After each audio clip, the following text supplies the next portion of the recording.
कार्यक्रम शुरू करें, बातचीत शुरू करें, उससे पहले एक नज़र आप भी मार लीजिए इस वीडियो पर और हम भी सर।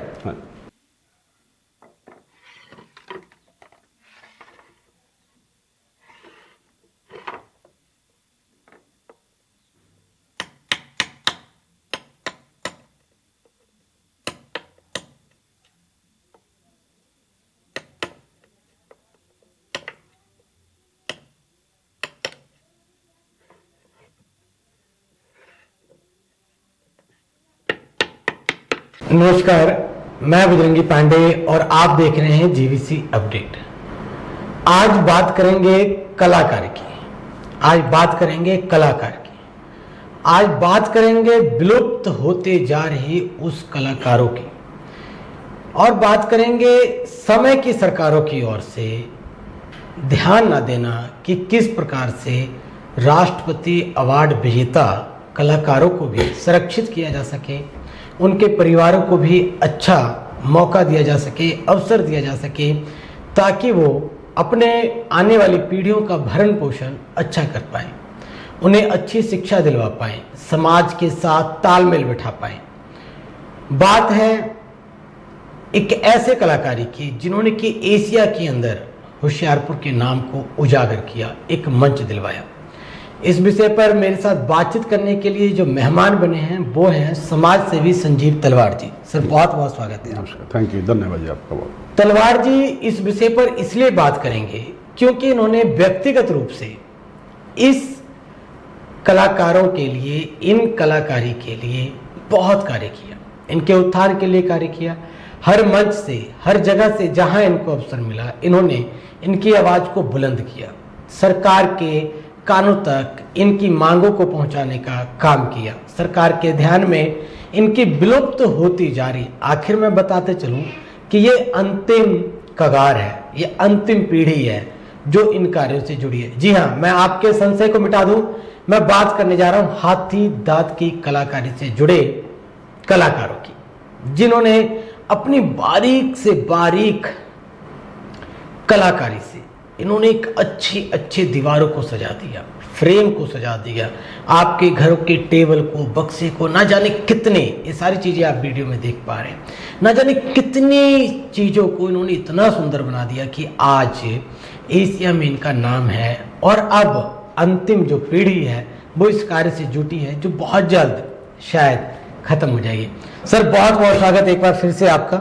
धन्यवाद जी, धन्यवाद पांडे जी। सबसे पहले तो मैं चाहूँगा सर आप हमारे दर्शकों को ये बता दें कि हाथी दांत की कलाकारी है क्या, थी क्या और अब हालात क्या। पहले तो मैं आपका धन्यवाद करता हूं कि आपने उस विषय को टच किया है जो विषय होशियारपुर की पहचान रहा है, और मुझे लगता है कि अगर इसको, अब ये आखिरी समय है, अगर ऐसे ही और संस्थाओं ने और लोगों ने टच ना किया तो जिस हाथी दांत की कारीगरी की आप बात कर रहे हो वो विलुप्त होने की कगार पर है। हाँ, तो हाथी दांत क्या की कारीगरी क्या है, बहुत प्राचीन समय से, जब आप देख रहे होंगे राजे महाराजों का काल था, तो उस समय जो एक हाथी दांत था ये आभूषण का एक किस्म से इसको कार्य करता था।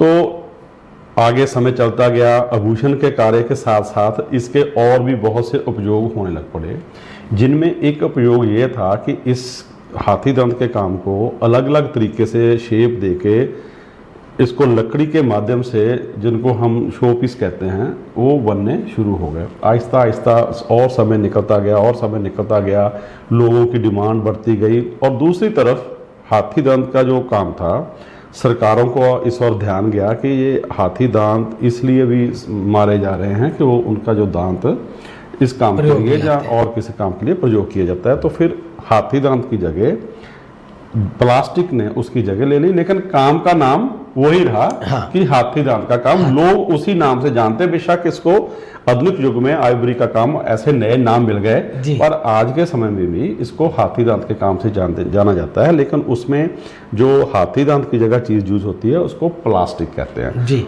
और ये जो जितना भी कार्य है, ये सारे के सारे इसके जो सामान बनता है, ये क्या आप जुड़ जोड़ों के दर्द से परेशान हैं?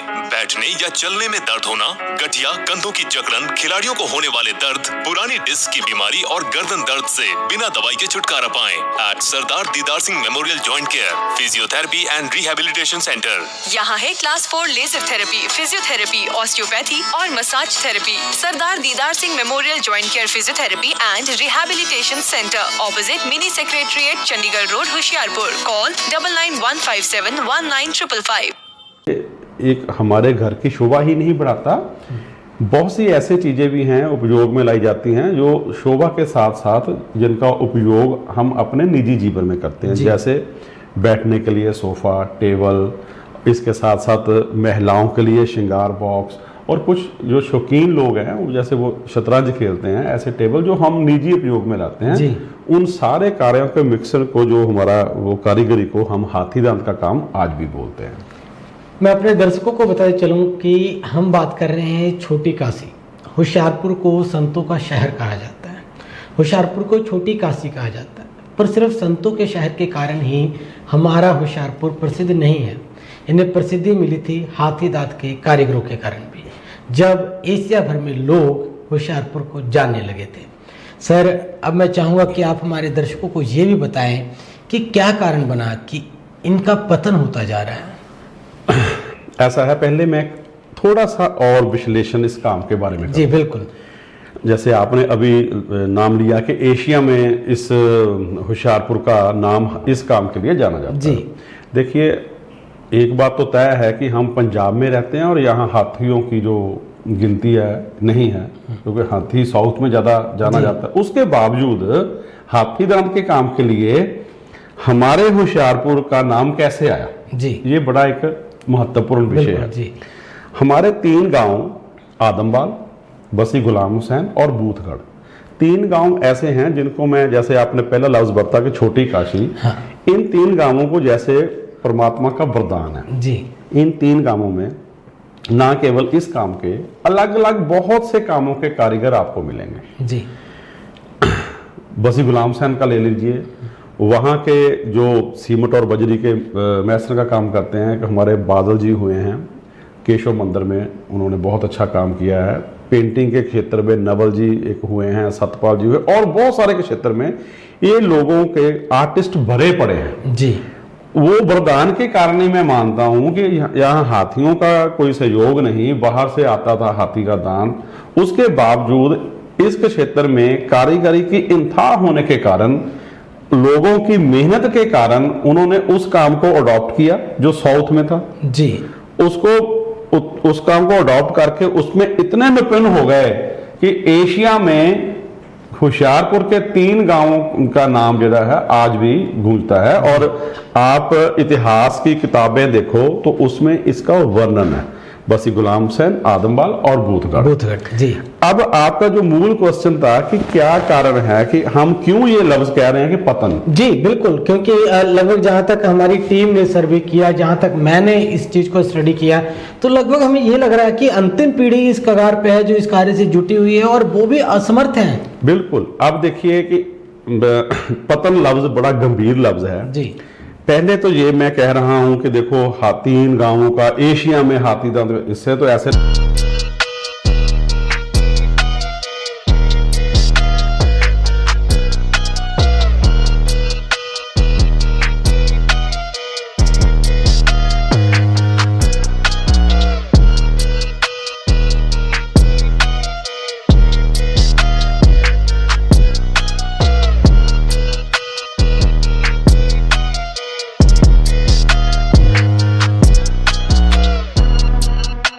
लगता है कि जैसे एशिया में नंबर 1 3 गांव हाथी दांत के काम में, तो ये बड़े प्रफुल्लित होंगे जी। बिल्कुल बात ठीक है। जब ये वो समय था जब लोगों ने इस आर्ट को अपनाया और अपना के अपनी आजीविका का साधन बनाया, उस समय ये प्रफुल्लता का ही एक माध्यम था, साधन था और प्रफुल्लता का एक ये सिंबल भी था। जी जी बिल्कुल, पहचान थी। हाथी दांत का काम कर रहे हैं, वाह क्या कारीगर, क्या बात है। लेकिन हुआ क्या, आहिस्ता आहिस्ता इस काम में 2-3 मुख्य चीजें थी जिसके कारण ये सारे का सारा काम जो है अब आहिस्ता आहिस्ता पतन की ओर चल पड़ा। पहला क्या था कि इस काम को करने के लिए जो फिजिकल हमारा स्ट्रक्चर है, काम करने का जो तरीका है जी वो लगातार काम करने के लिए शारीरिक बीमारियां उत्पन्न होनी शुरू हुई। जी जैसे आपने देखा सारा घूम के जी कि एक कारीगर किस पोस्चर में बैठता है और कैसे अपने पाँव से टेबल पकड़ता है, आंखों को लगातार झुका के रखता है, हाथ की लगातार एक ही कलाई की शेप में, जी वो जो सारा उसका एक ही तरीके से यूज करना, अपनी आंखों को, अपने दिमाग को, पाँव को, हाथ की कलाई को, पैरों के अंगूठे को, उससे उसको जो हमारा जो इसको ऑर्थो सिस्टम बोलते हैं, जी, बोन जी, सिस्टम बोलते जी। हैं, उसमें बहुत सारी बीमारियां उत्पन्न होनी शुरू हुई। होनी शुरू हुई, बिल्कुल। दूसरा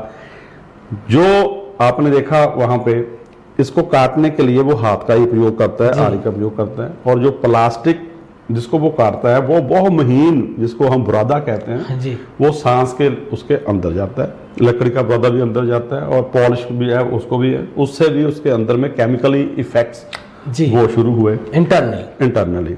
इससे क्या हुआ, उसकी सेहत खराब रहने लग पड़ी। अब इसके अलावा इसमें जुड़ा हुआ सबसे बड़ा है कि वो काम ये क्यों कर रहा है, जी वो कर रहा है अपने घर को चलाने लिए, अपने घर की आजीविका को चलाने के लिए। आजीविका, बिल्कुल। समय आगे बढ़ता गया, आगे बढ़ता गया। हाथीदंत का जो कारीगर था वो एक रेट पे फिक्स यहां बैठा हुआ था, क्योंकि उसका सामान खरीदने वाले कुछ चंद शोरूम थे, जी वहीं से सामान जो इंपोर्ट एक्सपोर्ट होकर बाहर जाता है, लोग वहां तक जाते हैं, सीधे लोग इस कारीगर तक पहुंच नहीं कर पाते।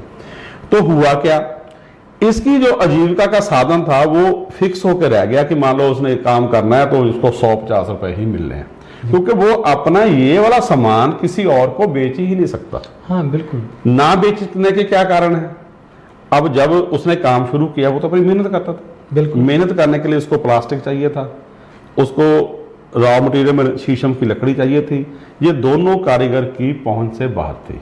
शीशम की लकड़ी वैसे पंजाब में बैन है, उसको लेने के लिए अलग अलग तरीके हैं, और लेकिन उस लकड़ी को भी सीजन करने के लिए अलग अलग प्रोसेस है। जी प्लास्टिक लेना है, प्लास्टिक की शीट्स लेनी है, उसके लिए उसके पास पैसा नहीं था।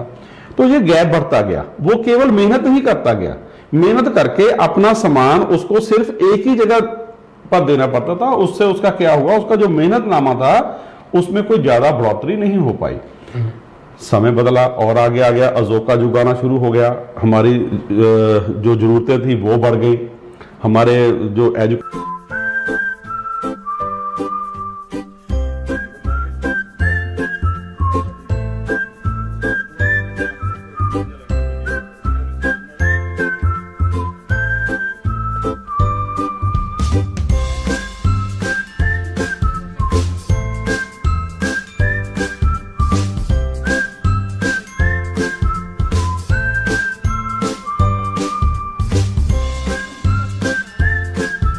के बच्चों की थी, उसमें भी लोगों को बोझ पड़ने लग पड़ा, मेडिकल फैसिलिटी का बोझ लगना पड़ा। आहिस्ता आहिस्ता करते करते क्या हुआ कि कारीगर की जो आजीविका थी वो सीमित हो गई, संसारिक बोझ उस पर पड़ गया, उस पर पड़ने को वो बीमार भी हो गया, करते करते कारीगर वो खत्म हो गया, और अपनी आने वाली पीढ़ी को उस कारीगर ने इस काम में नहीं डाला, क्योंकि उसने यही कहा कि मैं तो खत्म हो ही रहा हूं, अब तुम्हें भी इसमें डालूंगा तो भी खत्म हो जाएगा। बिल्कुल।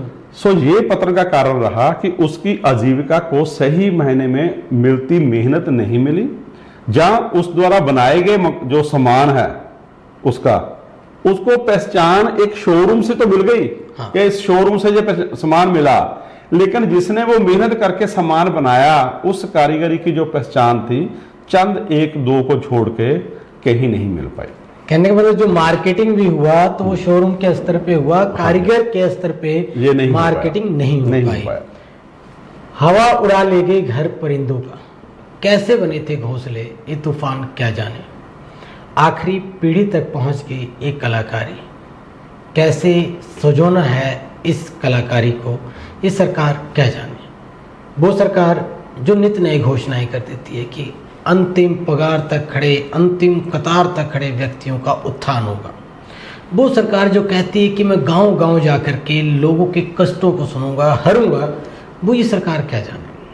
ठीक उसी प्रकार जिस प्रकार से तूफान परिंदों के घोंसले उड़ा के ले जाती है और उसे बेघर कर देती है, इन कलाकारों के दर्द इनसे भी कहीं ज़्यादा है। आप वीडियो में देख पा रहे हैं, सुन पा रहे हैं इनके दर्द को। सुनिए, आपका दिल पसीजेगा, शायद आपकी आत्मा रोएगी इनकी इस दर्द भरी कहानी को सुनकर।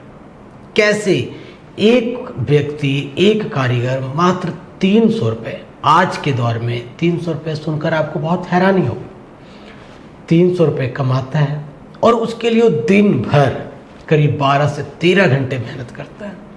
उसके बाद उनके परिवार पे जब बीमारियों का कहर टूटता है तो कैसे दवाइयों का खर्चा चलता है, कैसे घर की रसोई चलती है, ये सब मैं शब्दों से बयान नहीं कर सकता। ये सब चीज़ें आप वीडियो से देख पा रहे हैं और कलाकारों की आत्मकथा, उनकी जुबानी आप सुन पा रहे हैं। सर, मैं वापस आप पर आता हूँ जी। मैं चाहूँगा कि आप कुछ सुझाव दें, कुछ बताएं कि इन कलाकारों की जीवन को सुधारा जा सके या इस कार्य को बचा के रखा जा सके, क्योंकि ये प्रजाति विलुप्त हो जाएगी तो सिर्फ कथाएं बनकर रह जाएंगी। कि और एक चीज़ और, जब से सुप्रीम कोर्ट के आदेश आए कि किसी भी जानवर का शिकार नहीं करना, तो जैसे सर्कस से या जादूगरों के पास, या आप गांव-गांव देखते थे लोग भालू लेकर घूमते थे जो तमाशा करते थे, हाथी दांत के शिकार उस वक्त हुआ करते थे जब राजाओं महाराजाओं का दौर था। आधुनिक युग में इसे सिर्फ ये नाम है। आजकल बहुत कुछ एडवांस टेक्नोलॉजी आ गई है और प्लास्टिक ऐसे बना दी गई जिसकी चमक बिल्कुल उसकी तरह बरकरार रहती है। सर, ये तो शंकाएं थी मेरे दर्शकों के मन में, वो दूर हो गई। पर मैं चाहता हूँ ये इस कार्यक्रम को सरकार भी सुन रही है, जनता भी सुन रही है। जनता तक समस्या तो हमने पहुँचाई जी। हमारा ही धर्म बनता है, कर्तव्य बनता है कि समाधान भी हम उन्हें बताएं। ਹੁਸ਼ਿਆਰਪੁਰ ਦਾ ਪਹਿਲਾ ਮਲਟੀ ਬ੍ਰਾਂਡ ਕਾਰ ਸਰਵਿਸ ਵਰਕਸ਼ਾਪ ਜਿੱਥੇ ਕਿਸੇ ਵੀ ਤਰ੍ਹਾਂ ਦੇ ਡੈਮੇਜ ਅਤੇ ਐਕਸੀਡੈਂਟ ਗੱਡੀਆਂ ਦੀ ਰਿਪੇਅਰ 50% ਤੱਕ ਦੀ ਲੇਬਰ ਛੂਟ ਨਾਲ ਕੀਤੀ ਜਾਂਦੀ ਹੈ। ਅੱਜ ਹੀ ਪਹੁੰਚੋ ਵਰਮਾ ਆਟੋ ਟਾਂਡਾ रोड ਹੁਸ਼ਿਆਰਪੁਰ। देखिए, ऐसा है, पहले मैं एक छोटा सा इसमें संशोधन करूँ। जी जी। जैसे आपने कहा कि एक कारीगर केवल 300 रुपये कमा पाता है, बिल्कुल ठीक है। जैसे आपने कहा 12 घंटे, ये बात मैं बताना चाहता हूँ, वो सिर्फ उस दिन 300 रुपये कमा पाता है जिस दिन वो काम कर पाता है। मान लो वो बीमार हो गया तो वो 300 रुपया भी नहीं कमा पाता। दूसरी बात आपकी बिल्कुल ठीक है कि हम लोग समस्याएं तो बताते हैं लेकिन समाधान क्या है इसकी और कोई भी कार्य नहीं करता। पर मुझे लगता है कि मैंने इस विषय में काफ़ी प्रयास किए हैं पर वो सफल नहीं हो पा रहे। उसके पीछे बहुत से कारण हैं। देखिए, किसी भी अगर हम निश्चय के साथ किसी चीज़ को की और ध्यान दें तो मुझे नहीं लगता कि उसको उत्थान या उसमें कोई भी समस्या आ सकती है। आप इन कारीगरों से मिलें, क्या आपको एक भी कारीगर ने बताया कि सरकार ने इन कारीगरों के उत्थान के लिए जो भी कार्यक्रम बनाए उसमें इन किसी भी कार्यक्रम को शामिल किया?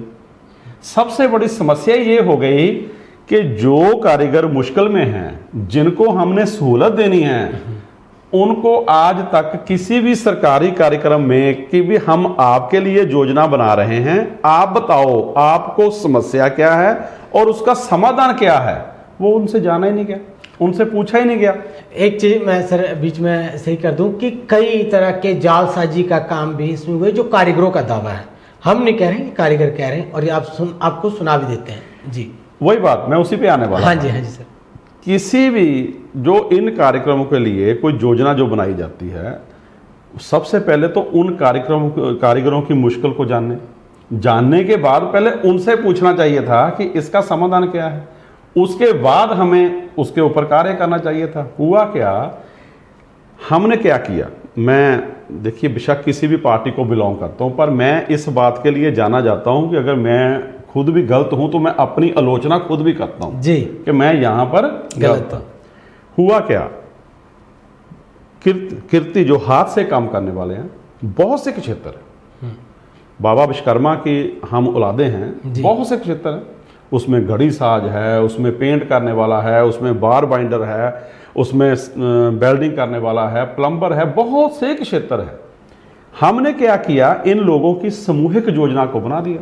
जी, सामूहिक योजना को बना के हमने हाथी दांत के काम को भी इसके बीच में सीमित कर दिया। हाँ। जबकि ये जो हाथी दांत का काम है, बेशक हम बाबा विश्वकर्मा जी की ही देन मानते हैं, पर इस काम का और दूसरे कामों का बहुत सा अंतर है। मशीनी सिस्टम अलग है, मिस्त्री का सिस्टम अलग है, क्योंकि वो आपस में जुड़े हुए हैं। मान लो एक प्लम्बर का काम है, वो बिल्डिंग मटीरियल के साथ जुड़ा हुआ है, बिल्डिंग के जितना बिल्डिंग का कार्य है उसके साथ जुड़ा हुआ है। मैकेनिकल है, ट्रैक्टर की कोई स्कूटर रिपेयर कर रहा है, कोई ट्रैक्टर रिपेयर कर रहा है, वो मैकेनिकलिज्म के साथ जुड़ा हुआ है। ये हाथी दांत का काम बताइए किस कितने के साथ जुड़ा हुआ है? वो तो अपने आप में एक अकेला काम है। हाथी इस त्योहार अपने कार लेके आओ सुजुकी बाइक एंड स्कूटी ते नाल ही पाओ 5000 तक का कैशबैक ते 100% तक का लोन। इस दे नाल होर भी आकर्षक ऑफर मिलो। Verma Suzuki Jalandhar bypass Hoshiarpur. दांत का कार्य जी, जी। अपने आप में अकेला काम है। हाँ जी। सबसे पहले तो इस काम के लिए योजना अलग से बननी चाहिए थी। अब कोई इतना मुश्किल भी नहीं था योजना को बनाना। अभी अभी सरकार की एक स्कीम आई है, उसका नाम है विश्वकर्मा योजना। विश्वकर्मा, ठीक है ना जी। वो बहुत से कारीगरों को फायदा देगी, पर क्या वो स्कीम इन कारीगरों को फायदा देगी, ये बात ही किसी ने चिंता ही नहीं की। अब मैं आपको वो सारी की सारी जानकारी देता हूँ जी। देखिए, ये जो कारीगर है ये अब कारीगरी शून्य पर पहुंच गई है, अब माइनस की तरफ जाएगी। अब शून्य से कम इसको 50 पैसे 50% तक तो लेके आना पड़ेगा ना जी। जी। उसके बाद शायद अगर ये 50% पर आ जाएं, तब जाके जो विश्वकर्मा योजना है वो 50 का जो अगला गैप है उसको कवर कर ले। मेरा कहने का क्या भाव है, शून्य पे अब वो कारीगर मानसिक तौर पे इतना को टूट चुका है, वो कहीं भी अपनी औलादों को, अपने बच्चों को इस कारीगरी में नहीं लेके आना चाहता। सबसे पहले तो उसको मानसिक तौर पर खड़े करना, प्रिपेयर करना है कि भाई ये हमारी जो कला है ये विलुप्त नहीं होनी चाहिए। अब उसको मानसिक तौर पर भी लेके आना है, साथ साथ उसकी आजीविका का भी ख्याल रखना है। अब उसकी मुख्य समस्या क्या है? उसकी सबसे पहले मुख्य समस्या है कि मुझे रॉ मटेरियल नहीं मिल रहा, ना शीशम मिल रही है ना प्लास्टिक मिल रहा है। अब आपको होगा कि विश्वकर्मा में वो लोन लेके वो ले लेगा, विश्वकर्मा में जाएगा, वो लोन लेगा, ले लेगा, पीस भी तैयार कर लेगा। अब ये बताइए उसने वो पीस बेचना कहाँ पे जी? ना उसको अमेज़न पता है, ना ऑनलाइन शॉपिंग पता है, वो उसने कहाँ बेचना है पीस। तो बहुत सीधा सा इसमें सिस्टम है, कोई बड़ी बात नहीं है। आज भी सरकार इस और ध्यान दे तो ये हो सकता है। ना किसी शोरूम वाले की आजीविका खत्म हो, ना किसी बड़े जो और इसके इंपोर्टर एक्सपोर्टर हैं उनकी आजीविका खत्म हो। सिंपल सी बात है, जैसे हमारे किसान भाई आज एमएसपी के लिए कभी ट्रेन जाम कर देते हैं, कभी सड़क जाम कर देते हैं, सरकारें उनके लिए सोचती भी है, उनको सब्सिडी भी देती है, सब कुछ देती है।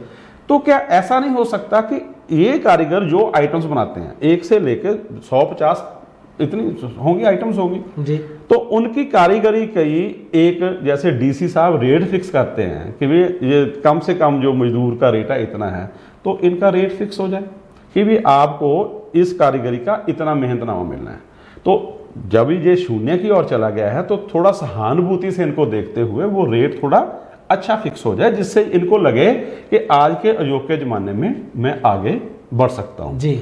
बहुत सिंपल सी बात है, छोटी सी बात है, कुछ ज्यादा करने की जरूरत नहीं है। अगर वो रेट फिक्स हो जाता है तो इसको अपनी आजीविका चलाने के लिए पैसा भी थोड़ा इकट्ठा हो जाएगा। 1-2 साल काम करके फिर विश्वकर्मा योजना का ये फायदा लेके अपना सामान लेके और तैयार करके और प्रॉफिट कर सकता है। लेकिन अभी ये शून्य पर खड़ा है, जीरो पे खड़ा है। इसके पास इसकी देखा आपने हेल्थ नहीं है, इसकी वर्कशॉप में मशीनरी नहीं है। तो पीछे क्या हुआ, यहाँ पर बूथघर में एक क्लस्टर बना दिया कि यहाँ पर वो अपना काम करेंगे। वो क्या हुआ, वो कॉन्ट्रैक्ट पे दे दिया और उसमें भी एक बीच वाला बिचौलिया लेके सारा प्रॉफिट लेके आ, कारीगर फिर घर का बैठा रहा। सो मुझे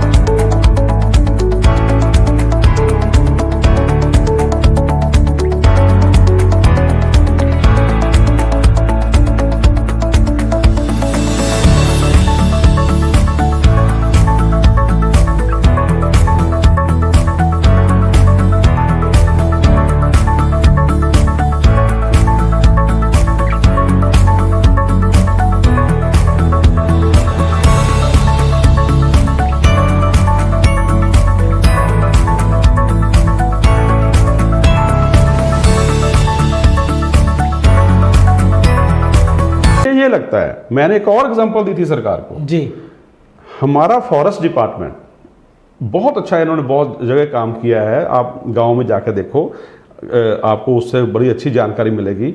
इन्होंने सेल्फ हेल्प ग्रुप बनाए हुए हैं जी, महिलाएं घर में एकत्रित होके वो अपना सामान बनाती हैं, सामान बना के उनके थोड़ा समय समय पर एग्जीबिशन लगते हैं और उनको वहां पर अच्छी प्रदर्शित करते हैं, आजीविका हाँ, का मिलती है, साधन मिलती मिलता है, है। जी। 2 बहनें हैं हमारी, यही रहती हैं कंडी क्षेत्र में जी। वो बांस का जो गुद्दा होता है उससे टॉफियां बनाती हैं और बहुत अच्छा आजीविका कमा रही हैं, उनका नाम है इस समय। तो जैसे फॉरेस्ट डिपार्टमेंट अपने उन कारीगरों को दुनिया के सामने लेके आ रहा है, अपना समय देके, अपने साधन देके, एग्जीबिशन के माध्यम से उन कारीगरों को आगे बढ़ा रहा है, तो क्या इनका नहीं हो सकता? बिल्कुल, हैंड एंड मैं क्राफ्ट। इसमें आपको एक और संशोधन कर दूं, प्रशासन, मैंने ये बात रखी कहीं, मैं उन ऑफिसर साहिबान का नाम नहीं लेना चाहता। ये लाजवंती स्टेडियम में एक बहुत बड़ा पीछे फेस्टिवल हुआ था, जी, सरस मेला, सरस मेला। जी। तो मैंने जब बात रखी तो मुझे कहा जी हमने तो वहां एग्जीबिशन लगाया। बिल्कुल बात ठीक है, उन्होंने हाथी दांत का वहां पे एग्जीबिशन लगाया, तो मेरी तो लड़ाई ये है कि वो एग्जीबिशन शोरूम का था, ना कि कारीगर का। राइट। ये देखिए, ये सबसे बड़ी त्रासदी ये है कि शोरूम का एग्जीबिशन लगा दिया जाता है, परंतु कारीगर जो कि जमीनी स्तर पर कार्य कर रहे हैं वहां तक विकास नहीं पहुंचा, इसमें कोई दो राय नहीं है। जी सर। तो मैं वही, अगर इस समय प्रमोशन करने के, इस समय सहारा देने की, लाठी देने की, बैसाखी देने की जरूरत कारीगर को है, कारीगर को है, बिल्कुल। उस कारीगर का हमने उत्थान करना है। सबसे पहले अब एक सरकार की तरफ से इस सारे को, इसको हम इंडस्ट्री के साथ जोड़ के देखते हैं। इंडस्ट्री में उस तरीके से ये लोग वहां पहुंच नहीं कर पाते, क्योंकि देखिए ये जिन लोगों ने, मैं बात पे उसी पे आता हूँ, जिन लोगों ने अपने परिवारों को ये बोल दिया कि हमने इस काम पे नहीं जाना, इसका मतलब क्या है कि वो लोग ऊब चुके हैं, वो सिर्फ मजबूरी में अपने लिए, क्योंकि और वो कुछ नहीं कर सकते, सो वो 200-300 रुपए की दिहाड़ी कमाते हैं। हमें सबसे पहले मानसिक तौर पर उनको मजबूत करने के लिए डिपार्टमेंट को बोलना पड़ेगा कि आप इनके घर जाओ, ये उनके घर ना जाएं, डिपार्टमेंट इनके घर जाए, इनके घर जाके इनकी हालात को देखे, इनके साथ जो सहानुभूति के 2 बोल बोले, इनके साथ खड़ा हो, और जब वो विश्वास, क्योंकि इनका टूट चुका है डिपार्टमेंट के ऊपर से, किसी डिपार्टमेंट के ऊपर से। बिल्कुल जी। तो जैसे मैंने फॉरेस्ट की आपको एग्जांपल दी, ऐसे एक अलग से विभाग को खड़ा करके, चाहे किसी विभाग में एक छोटा सा विंग बना दिया जाए, इसी तरीके से कि हमने ये उत्थान करना है। तो अगर इनको हम समय समय पर जो सहूलतें, तो बाद की बात है, अगर इनके साथ खड़े होकर इनको मानसिक तौर पर भी हम मजबूत करने में कामयाब हो जाएं, तब हम इस काम को, कार्य को बचाने की आगे सोच सकते हैं। बिल्कुल। तो मैं एक आपके माध्यम से ये भी मैं कहना चाहता हूं कि अगर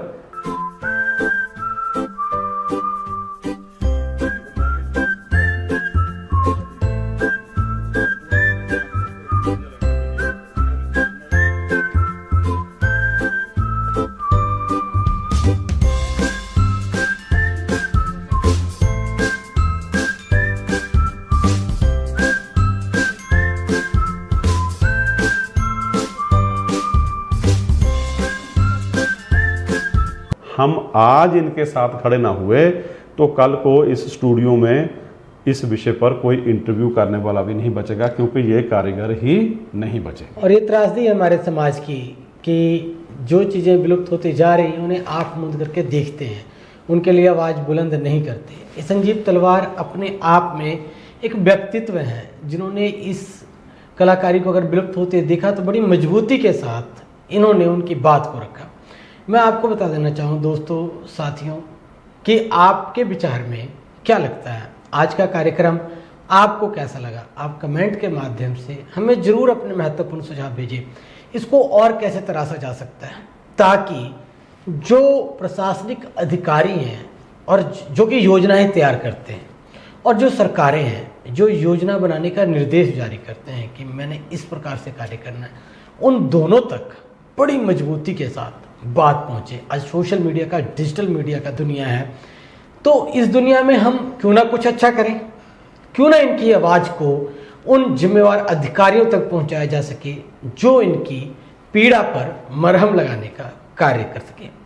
अब हमें भी दीजिए इजाज़त, फिर मिलेंगे हम इसी प्रकार के अन्य कार्यक्रम लेकर के। तब तक के लिए जय हिंद, जय भारत।